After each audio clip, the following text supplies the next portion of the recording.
Hello friends. तो आज मैं डिस्कस करूंगा सिखवाल की कंप्यूटर टीचर की जो पेपर 1 के लिए बुक आती है उसके बारे में। यहाँ पे आप देख सकते हैं 1 फरवरी 2022 को जो नया आपका सिलेबस आया है उसके अकॉर्डिंग ये बुक लिखी गई है। और ये बेसिक एंड जो सीनियर कंप्यूटर इंस्ट्रक्टर है दोनों के लिए जो है उपयोगी है, क्योंकि जो सिलेबस है वो सेम है। चाहे बेसिक हो या सीनियर हो, दोनों का जो सिलेबस है फॉर पेपर 1 वो सेम है। तो यहाँ पे आप देख सकते हैं सिखवाल की, यहाँ पे आप लोगो देख सकते हैं, ब्रांडिंग, एंड यहाँ पे आप देख सकते हैं एक नोट लिखा हुआ है कि इस पुस्तक को पढ़ने के बाद विद्यार्थियों को अन्य पुस्तक पढ़ने की एवं कोचिंग करने की आवश्यकता नहीं पड़ेगी, क्योंकि इस पुस्तक के प्रत्येक विषय का लेखन कार्य शिक्षा जगत में अपने विषय के एक छत्र राज करने वाले अध्यापकों द्वारा किया गया है, जो वह अपनी कक्षाओं में छात्रों को पढ़ाते हैं। उसी सामग्री का इस पुस्तक में विस्तृत रूप से पाठ्यक्रम अनुसार समावेश किया गया है। इसी कारण ये पुस्तक अधिक पृष्ठों की होगी। बेसिकली जो भी अलग अलग टीचर्स हैं डिफरेंट डिफरेंट कोचिंग्स के, और जो अपने सब्जेक्ट्स के एक्सपर्ट हैं, तो उन्होंने अपने नोट्स को इस बुक में इंक्लूड किया है। ठीक है। और उसी का कॉम्बिनेशन है। जैसे सामान्य ज्ञान जो है, जो सिखवाल पब्लिकेशन के एम एन शर्मा है जो इसके डायरेक्टर भी है, उस उन्होंने ऐड किया है। सामान्य विज्ञान अंबिका शर्मा, जो अंबिका क्लासेस की जो है हेड है, उन्होंने ऐड करवाया है यहाँ पे। रीजनिंग ऋषि सर, जो उत्कर्ष क्लास और स्प्रिंग बोर्ड एकेडमी जो कि आरएस की कोचिंग है, और ठीक है, उसमें जो रीजनिंग पढ़ाते हैं ऋषि सर, उनका कंटेंट है इस बुक में। और गणित जो है कृष्णा सर, जो पाठशाला classes and spring board academy में पढ़ाते हैं, उनका कंटेंट है। ठीक है, यहाँ पे आप देख सकते हैं, जब आप इसमें बैक करोगे तो यहाँ पे दिख जाएगा। ठीक है, इन चारों M N Sharma sir, Ambika sir, Ambika ma'am और Rishi sir and Krishna sir की ये इमेज है। एमआरपी इसकी 800 है।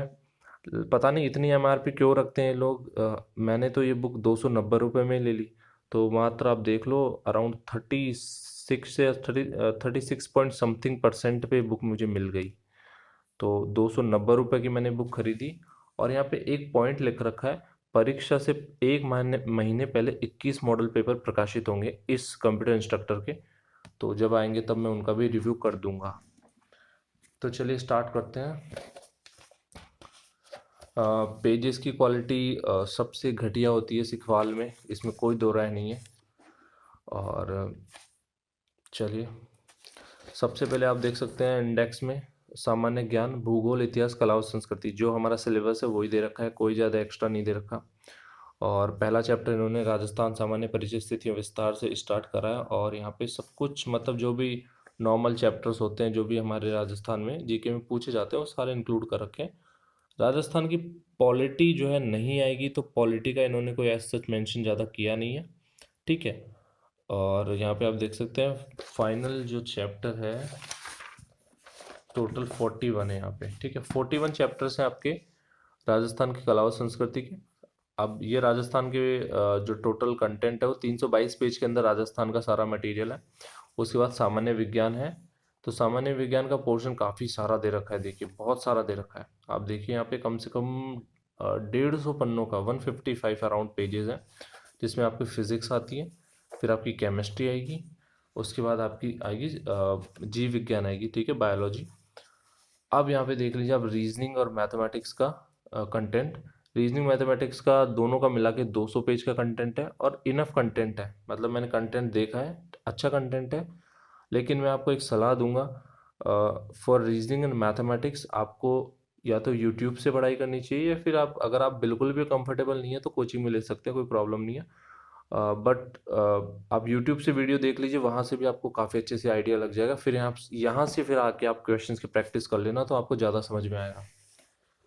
अब हम आगे चलते हैं। तो ये हो गया हमारा पहला पेपर स्टार्ट। हाँ, रीजनिंग एंड मैथमेटिक्स में टोटल आप देखोगे, यहाँ पे देखिए 30 है टोटल। रीजनिंग मैथमेटिक्स मिला के total number of topics, total number of chapters 30 है यहाँ पे। पार्ट ए सामान्य ज्ञान। तो यहाँ पे मैं दिखा देता हूँ बुक कैसी है। ठीक है, राजस्थान सामान्य ज्ञान स्थिति में विस्तार यहाँ पे दिख रखा है। तो यहाँ पे इन्होंने बिल्कुल बेसिक से स्टार्ट करा है। और ये ध्याते हुए रहे, मतलब नोट, जो नोट वाले आते हैं ना इंग्लिश में, नोट दैट, तो ये वाले पॉइंट ये रहे। तो यहाँ पे इन्होंने काफ़ी अच्छे अच्छे पॉइंट्स मेंशन कर रखे हैं। ठीक है, जो डायरेक्टली एग्जाम्स में पूछे जा सकते हैं। तो इन सब चीज़ों से क्या होता है, याद करने में आसानी रहती है। तो ये ब्रैकेट वाले, तो अगर आप ये बुक लें तो ब्रैकेट वाले जितने भी पॉइंट्स है वो जरूर पढ़ के जाना, क्योंकि ये डायरेक्टली एग्जामिनेशन में आने लायक हैं ये सारे जितने भी ब्रैकेट्स हैं। ये तो आपका इन्होंने हिस्ट्री से स्टार्ट किया है, राजस्थान का पूरा राजस्थान की पूरी ज्योग्राफी से स्टार्ट किया, सॉरी नॉट हिस्ट्री। ओके, यहाँ पे आप देख सकते हैं इस तरह के चार्ट्स बना रखे हैं, जैसे राजस्थान का भौतिक विभाजन है। तो राजस्थान के भौतिक विभाजन में पहला आपका उत्तर पश्चिमी मरुस्थलीय प्रदेश, मध्य अरावली पर्वतीय में प्रदेश आ गया, फिर पूर्वी मैदानी प्रदेश आ गया, फिर आपका दक्षिण पूर्वी पठारी भाग आ गया। एक चीज़ मैं और मेंशन करना चाहूँगा यहाँ पे, प्रैक्टिस करने के लिए क्वेश्चन बहुत कम है। देखिए दोस्तों, इसमें प्रैक्टिस क्वेश्चन नहीं दे रखे, उसके लिए आपको अलग से बुक परचेज करने की आवश्यकता पड़ेगी। और अगर आपके पास है तो मैं ऑलरेडी वैसे लक्ष्य की और सिखवाल की बुक्स का एक रिव्यू कर चुका हूँ, आप वहाँ उस वीडियो को देख लीजिए, वहाँ पे आपको कंपैरिजन मिल जाएगा। तो फॉर प्रैक्टिस आपको एक अलग से बुक की आवश्यकता पड़ेगी, क्योंकि देखिए मात्र 19 प्रश्न इतने में आपका नहीं हो पाएगा। जैसे प्रैक्टिस के लिए मैं पर्सनली इस बुक को सबसे ज़्यादा पसंद करता हूँ, जिसमें 12,000 प्रश्नों का संकलन है। यह है लक्ष्य की वस्तुनिष्ठ राजस्थान। तो जैसे अगर आप कुछ भी टॉपिक पढ़ो तो आप डायरेक्टली क्या करो, इस बुक से प्रैक्टिस कर लेना। अगर आपके पास हो तो अच्छी बात है, नहीं तो आप इसको परचेज कर लेना, काफ़ी अच्छी बुक है और राजस्थान जीके में आपके हमेशा काम आएगी। तो अब हम आगे चलते हैं, मैं आपको दिखाता हूँ। देखिए, जो हमारी राजस्थान की प्रमुख चोटियां हैं, इससे हमेशा RSMSSB ले लो या RPSC ले लो, हर बार कोई ना कोई प्रश्न पूछते हैं।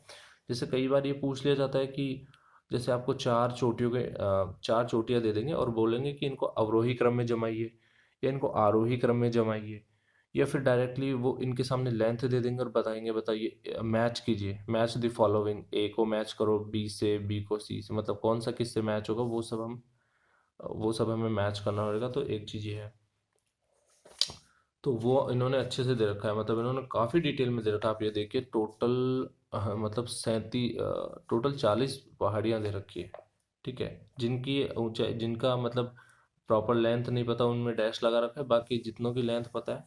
तो मैं तो बोलूँगा कि आप टॉप 10 याद जरूर करके जाइए।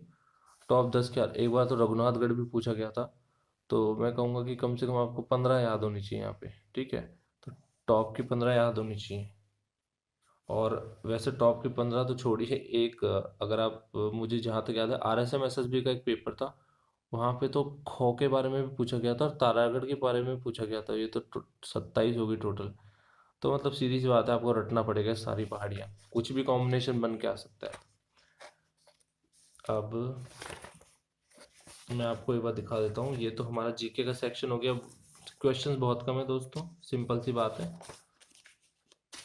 मैं अब आपको सीधा ले चलता हूँ फिजिक्स वाले पार्ट पे।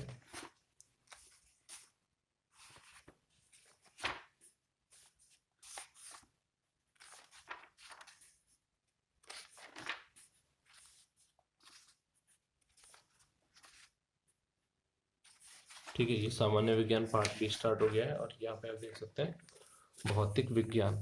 तो भौतिक विज्ञान में इन्होंने स्टार्ट किया है भौतिक राशियों से, ठीक है। अगर किसी के पास वैसे ज़्यादातर जो भी अभी इसके एग्जामिनेशन दे रहे हैं, उन्होंने कभी न कभी फिजिक्स पढ़ी होगी, PCM सब्जेक्ट लिया होगा 11th-12th में। तो आप देखेंगे भौतिक राशियाँ जो चैप्टर था, कहाँ पे था हमारा, ये भौतिक राशि वाला चैप्टर आपका 11th क्लास में आता है, ठीक है। थोड़ा बहुत 9th-10th में भी आ जाता है, लेकिन बेसिकली स्टार्ट होता है from 11th and 12th class. From 11th it started और 12th में थोड़ा ज़्यादा एलेबोरेट आता है। तो यहाँ पे उन सब चीज़ों के बारे में बता रखा है। बाकी ये आपको जो आपके SI होते हैं और जो प्रतीक होते हैं, ठीक है, यहाँ से सीधा क्वेश्चन उठ के आ जाता है। तो ये आपको ये जो टेबल है ना, ये पूरी रटी होनी चाहिए, क्योंकि सीधा आपसे पूछ लेगा कि बताइए जो आवेग होता है उसका SI मात्रक क्या होता है। तो आपको पता होना चाहिए आवेग का SI मात्रक होता है न्यूटन सेकेंड, ठीक है। या आपको पूछ लेगा भाई NS जो होता है वो किसका प्रतीक होता है, तो आपको पता होना चाहिए NS जो होता है वो आपके आवेग का प्रतीक होता है, इसकी राशि आवेग होती है। तो ये जो टेबल है वो बहुत इंपॉर्टेंट, डायरेक्टली क्वेश्चन उठ के आते हैं। इसके अलावा एक क्वेश्चन वैसे नॉर्मल ऐसे फॉर्मूला बेस्ड तो कुछ आएंगे नहीं ज़्यादा, बट आपको ये पूछ सकते हैं कि एक तो ग्रेविटी से रिलेटेड क्वेश्चंस आ जाते हैं कई बार, तो वो आपको पता होना चाहिए। कई बार आ जाता है दाब तापमान, इनमें कोई रिलेशन है, तो उससे संबंधित प्रश्न आ जाते हैं कई बार, ठीक है। तो वो चीज़ें हमें पता होनी चाहिए। और कई बार जैसे क्वेश्चन आ जाते हैं ये वाले, ठीक है, ये वाले प्रश्न आ जाते हैं आपके। जैसे एक तो आ जाते हैं ये विवर्तन हो गया, परावर्तन हो गया, अपवर्तन हो गया, ये वाले क्वेश्चंस फेवरेट होते हैं एग्जामिनर के।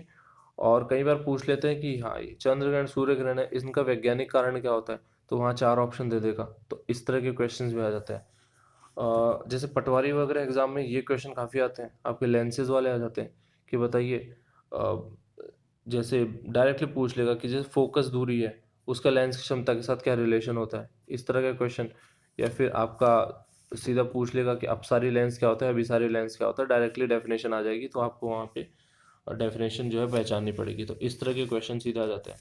तो इन सब चीज़ों का ध्यान रखना पड़ेगा। एक जो टाइप का क्वेश्चन बनता है वो बनता है कि वैज्ञानिक उपकरण कौन से होते हैं, जैसे वहाँ पे पूछ लेगा हाइग्रोमीटर, हाइग्रोमीटर किस काम आता है, तो वो हमें अच्छे से पता होना चाहिए भाई हाइग्रोमीटर क्या होता है, टेलीस्कोप क्या होता है, फोटोमीटर क्या होता है, गैल्वेनोमीटर क्या होता है, विस्कोमीटर क्या होता है। तो ये जो मीटर वाले सारे हैं ये कन्फ्यूजन में आ जाता है आदमी की कौन सा किसके लिए। तो इन सब का हमें पता होना चाहिए। बाकी फिजिक्स में इतने ही क्वेश्चन पूछते हैं, फिजिक्स में इससे ज़्यादा कुछ बनता नहीं है। हाँ, केमिस्ट्री में आपके काफ़ी सारे क्वेश्चन बनते हैं, जैसे आपका कास्टिक सोडे का फॉर्मूला क्या है, सीधा पूछ लेगा। अम्लों का राजा कौन होता है, ठीक है। आपको नहीं तो पूछ लेगा बताओ ये जो विनेगर होता है, ठीक है, वो क्या होता है, उसका फॉर्मूला बताओ। या कपड़े धोने का जो सोडा होता है उसका फॉर्मूला बताओ। खाने के सोडे का फॉर्मूला बताओ। ये सब काफ़ी चीज़ें पूछते हैं, ठीक है। केमिस्ट्री में ज़्यादा थोड़ा चांस रहता है, तो केमिस्ट्री का आप थोड़ा अच्छे से ज़्यादा पढ़ के जाना।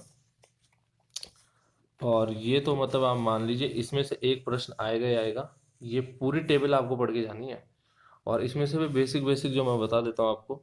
इस टेबल में क्या है, व्यापारिक नाम वस्तु का, रासायनिक नाम और आपका सूत्र।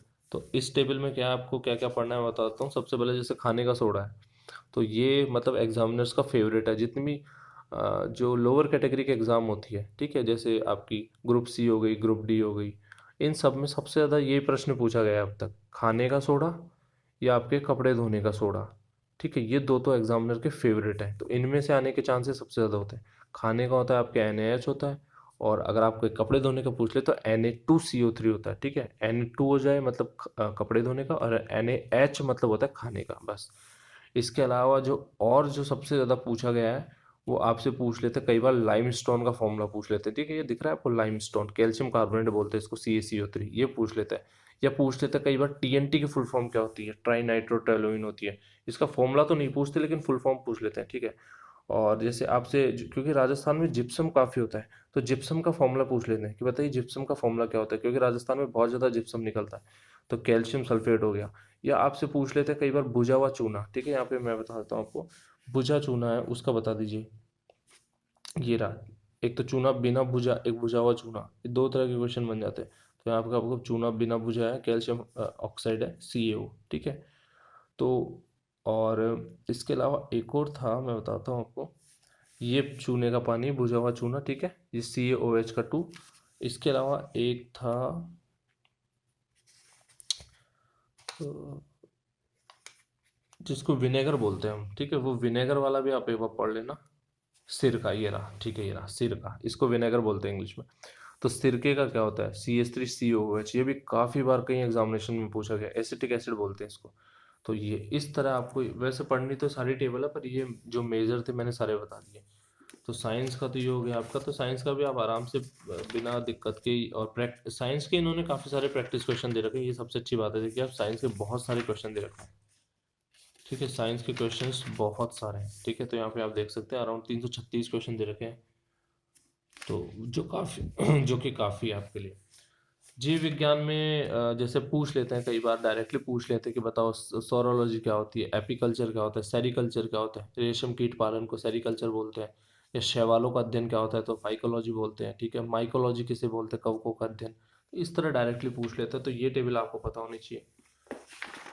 बाकी आपको एक तो विटामिन्स विटामिन्स के बारे में पूछ सकते हैं। और एक जो एग्ज़ाम में काफ़ी पूछा जाता है, राजस्थान की मैंने कई एग्जामिनेशन में देखा है, बीमारियों के बारे में काफ़ी पूछा जाता है कि बताइए जो आपके जैसे टाइफाइड हो गया, आपकी मलेरिया हो गया, आपके डेंगू हो गया, तो इनके किस रोगाणु की वजह से होता है, ये मच्छर कौन सा होता है इसमें, ठीक है, ये सब चीज़ें पूछ लेते हैं। मादा होता है, नर होता है मच्छर, इस तरह के क्वेश्चन आते हैं। और इसका उपचार क्या है, तो उपचार से संबंधित प्रश्न पूछ सकते हैं कि जैसे आपको मलेरिया हो गया तो बताइए मलेरिया की दवाई कौन सी लगेगी अब, ठीक है। तो इस तरह के प्रश्न आ जाते हैं। और विटामिन में पूछ लेते हैं कि बताइए पानी में घुलने वाले विटामिन कौन से होते हैं, वाटर सॉल्युबल बोलते हैं उसको, एक फैट सॉल्युबल होता है, ठीक है, वसा में घुलने वाले। तो इस तरह के क्वेश्चन पूछ सकते हैं। तो ये सब आप पढ़ लेना, इसमें अच्छे से दे रखा है, ठीक है। तो उस हिसाब से बुक काफ़ी अच्छी है। मैथ के लिए मैंने आपको बता ही दिया है कि मैथ में क्या करना पड़ेगा आपको। मैथ में जो R S M S S B के फेवरेट टॉपिक्स होते हैं, जो आर पी एस सी पूछते हैं ज़्यादातर, उस टाइप के इन्होंने सारे डाल रखे हैं, ठीक है, टाइप सारे इन्होंने अच्छे से बता रखे हैं। तो मैथ में के लिए ये बुक ठीक है मेरे हिसाब से, इसमें कोई प्रॉब्लम नहीं है। इसमें कुछ एक्स्ट्रा नहीं दे रखा, सबसे अच्छी बात यही है। मैथ और रीजनिंग नॉर्मल दे रखी है, कोई ज़्यादा भर भर के नहीं दे रखा, जो कि एक अच्छी बात है। कम क्वेश्चन प्रैक्टिस के लिए आपको इंटरनेट की सहायता लेनी पड़ेगी। वैसे तो इन्होंने लगभग हर टॉपिक के 30 से 40 से 50 क्वेश्चन दे रखे, जो कि बहुत है, मोर देन इनफ है। और इस पेपर में आप मान के चलिए जीके का दबदबा रहेगा। इस पेपर में 50% के आसपास या उससे ज़्यादा जीके रहेगी। जितना इतना मैं मान के चल रहा हूँ कि जीके 100 में से लगभग 50 नंबर की जीके तो देंगे ही देंगे वो। मतलब static GK plus current affairs की बात कर रहा हूँ। बाकी बचे हुए में मैथ रीजनिंग कर सकते हैं। मैं जितना अनुमान लगा पा रहा हूँ शायद मैथ रीजनिंग 20-20 नंबर की होगी, और जो आपकी राजस्थान करंट अफेयर्स प्लस जो राजस्थान जीके होगी वो 60 नंबर की होगी। ये मेरा अनुमान है इस पेपर के बारे में, पेपर 1 के बारे में। हो सकता है वो थोड़ा इधर उधर हो जाए 5-10 नंबर, पर इतना ही रखेंगे, इससे ज़्यादा वो करेंगे नहीं। तो इसका ये पूरा मेरा इसका रिव्यू था। अब आपको ये बुक खरीदनी चाहिए नहीं तो देखिए, मैंने तो ये बुक इसलिए खरीदी थी कि मुझे कंटेंट ज़्यादा चाहिए था। मैंने दक्ष की भी पेपर 1 की बुक उठाई, मेरे पास मैंने टी एन शर्मा की भी पेपर 1 की बुक देखी।